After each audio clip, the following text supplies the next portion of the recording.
subject of sequestration of the person came up in speaking of a recent lawsuit, and each of us had a story to tell. A true story, he said. We had been spending the evening together at an old family mansion in the Rue de Grenelle, just a party of intimate friends. The old Marquis de la Tour Samuel, who was 82, rose and, leaning his elbow on the mantelpiece, said in his somewhat shaky voice, "I also know of something strange, so strange that it has haunted me all my life. It is now 56 years since the incident occurred, and yet not a month passes that I do not see it again, in a dream. So great is the impression of fear it has left on my mind. For 10 minutes I experienced such horrible fright that ever since then a sort of constant terror has remained with me.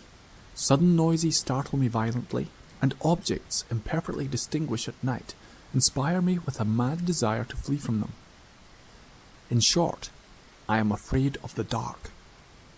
But I would not have acknowledged that before I reached my present age. Now I can say anything. I have never receded before real danger, ladies. It is therefore permissible, at 82 years of age, not to be brave in presence of imaginary danger. That affair so completely upset me, caused me such deep and mysterious and terrible distress, that I never spoke of it to anyone. I will now tell it to you exactly as it happened, without any attempt at explanation. In July 1827, I was stationed at Rouen. One day as I was walking along the quay, I met a man whom I thought I recognized, without being able to recall exactly who he was. Instinctively, I made a movement to stop. The stranger perceived it, and at once extended his hand. He was a friend to whom I had been deeply attached as a youth. For 5 years I had not seen him. He seemed to have aged half a century. His hair was quite white, and he walked bent over as though completely exhausted. He apparently understood my surprise, and he told me of the misfortune which had shattered his life. Having fallen madly in love with a young girl, he had married her, but after a year of more than earthly happiness, she died suddenly of an affection of the heart. He left his country home on the very day of her burial, and came to his town house in Rouen, where he lived alone and unhappy, so sad and wretched that he thought constantly of suicide. "Since I have found you again in this manner," he said, "I will ask you to render me an important service. It is to go and get me out of the desk in my bedroom, our bedroom, some papers of which I have urgent need. I cannot send a servant or a business clerk, as discretion and absolute silence are necessary. As for myself, nothing on earth would induce me to re-enter that house. I will give you the key of the room which I myself locked on leaving, and the key of my desk. Also a few words for my gardener, telling him to open the chateau for you. But come and breakfast with me tomorrow, and we will arrange all that." I promised to do him this slight favour he asked. It was, for that matter, only a ride which I could make in an hour on horseback, his property being but a few miles distant from Rouen. At 10 o'clock the following day I breakfasted tete-a-tete with my friend, but he scarcely spoke. He begged me to pardon him. The thought of the visit I was about to make to that room, the scene of his dead happiness, overcame him, he said. He indeed seemed singularly agitated and preoccupied, as though undergoing some mysterious mental struggle. At length he explained to me exactly what I had to do. It was very simple. I must take 2 packages of letters and a roll of papers from the first right-hand drawer of the desk, of which I had the key. He added, "I need not beg you to refrain from glancing at them." I was wounded at that remark, and told him so somewhat sharply. He stammered, "Forgive me, I suffer so," and tears came to his eyes. At about 1 o'clock I took leave of him to accomplish my mission.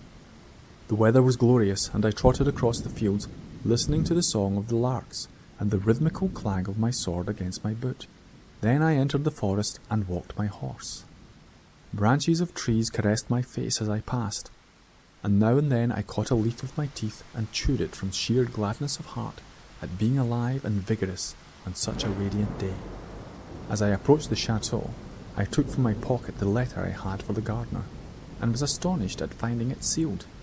I was so irritated that I was about to turn back without having fulfilled my promise, but reflected that I should thereby display undue susceptibility. My friend in his troubled condition might easily have fastened the envelope without noticing that he did so. The manor looked as if it had been abandoned for 20 years. The open gate was falling from its hinges, the walks were overgrown with grass, and the flower beds were no longer distinguishable. The noise I made by kicking at a shutter brought out an old man from a side door. He seemed stunned with astonishment at seeing me. On receiving my letter, he read it, reread it, turned it over and over, looked me up and down, put the paper in his pocket, and finally said, "Well, what is it you wish?" I replied shortly, "You ought to know since you have just read your master's orders. I wish to enter the chateau." He seemed overcome. "Then you are going into her room?" I began to lose patience. "Damn it! Are you presuming to question me?" He stammered in confusion. "No, sir, but it has not been opened since the death. If you will be kind enough to wait 5 minutes, I will go and see if—" I interrupted him angrily. "See here, what do you mean by your tricks? You know very well you cannot enter the room, since here is the key." He no longer objected. "Then, sir, I will show you the way." "Show me the staircase and leave me. I'll find my way without you."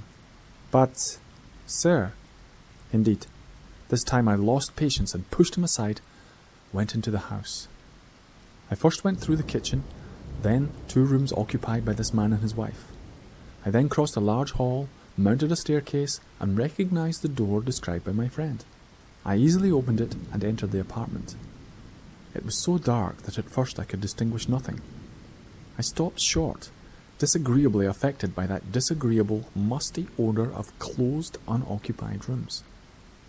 As my eyes slowly became accustomed to the darkness, I saw plainly enough a large and disordered bedroom. The bed without sheets, but still retaining its mattresses and pillows, on one of which was a deep impression, as though an elbow or a head had recently rested there. The chairs all seemed out of place. I noticed that a door, doubtless that of a closet, had remained half open.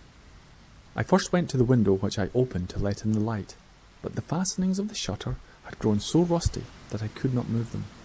I even tried to break them with my sword, but without success. As I was growing irritated over my useless efforts, and could now see fairly well in the semi-darkness, I gave up the hope of getting more light and went over to the writing desk. I seated myself in an armchair, and letting down the lid of the desk, I opened the drawer designated. It was full to the top. I needed but 3 packages, which I knew how to recognize, and began searching for them. I was straining my eyes in the effort to read the superscriptions when I seemed to hear, or rather feel, something rustle at the back of me.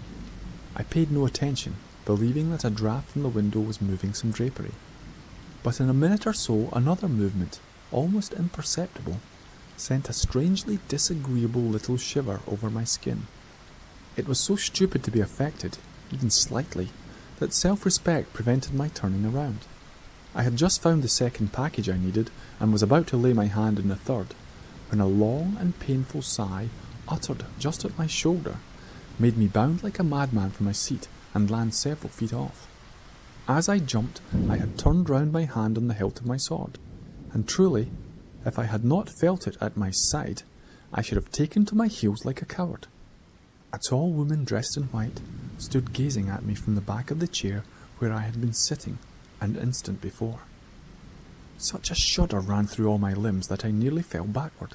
No one who has not experienced it can understand that frightful, unreasoning terror.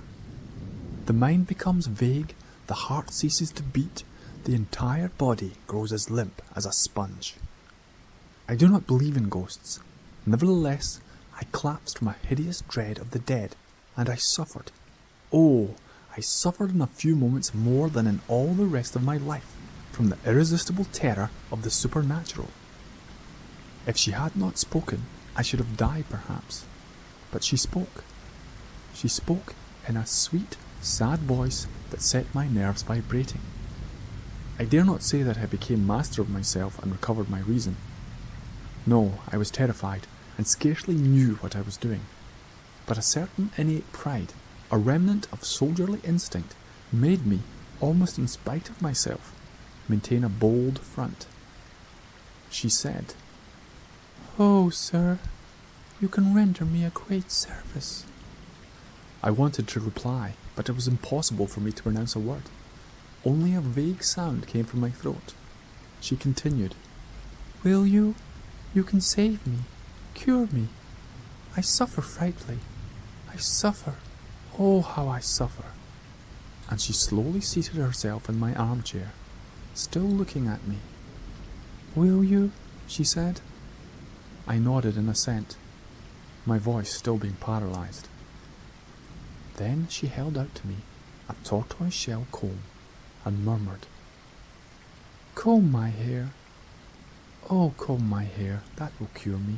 It must be combed. Look at my head, how I suffer, and my hair pulls so." Her hair unbound, very long and very black, it seemed to me, hung over the back of the armchair and touched the floor. Why did I promise? Why did I take that comb with a shudder? And why did I hold in my hands her long black hair that gave my skin a frightful, cold sensation, as though I were handling snakes? I cannot tell.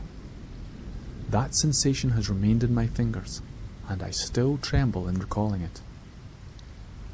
I combed her hair. I handled, I know not how, those icy locks. I twisted, knotted, and unknotted, and braided them. She sighed, bowed her head, seemed happy. Suddenly she said, "Thank you," snatched the comb from my hands, and fled by the door that I had noticed ajar.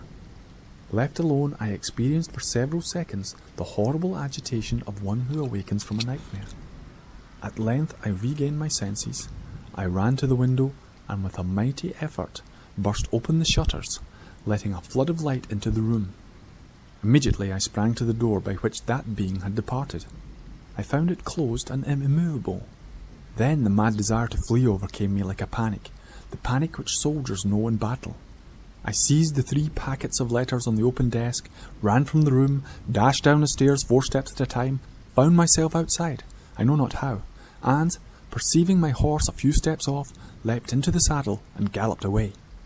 I stopped only when I reached Rouen and alighted at my lodgings. Throwing the reins to my orderly, I fled to my room and shut myself in to reflect. For an hour I anxiously asked myself if I were not the victim of a hallucination. Undoubtedly I had had one of those incomprehensible, nervous attacks, those exaltations of mind that give rise to visions and are the stronghold of the supernatural. And I was about to believe I had seen a vision, had a hallucination, when, as I approached the window, my eyes fell, by chance, upon my breast. My military cape was covered with long black hairs. One by one, with trembling fingers, I plucked them off and threw them away. I then called my orderly.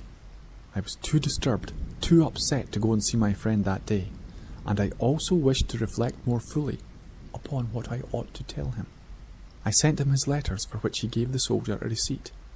He asked after me most particularly, and, on being told I was ill, had had a sunstroke, appeared exceedingly anxious. Next morning I went to him, determined to tell him the truth. He had gone out the evening before and had not yet returned. I called again during the day. My friend was still absent. After waiting a week longer without news of him, I notified the authorities, and a judicial research was instituted. Not the slightest trace of his whereabouts or manner of disappearance was discovered. A minute inspection of the abandoned chateau revealed nothing of a suspicious character. There was no indication that a woman had been concealed there. After fruitless researches, all further efforts were abandoned, and for 56 years I have heard nothing.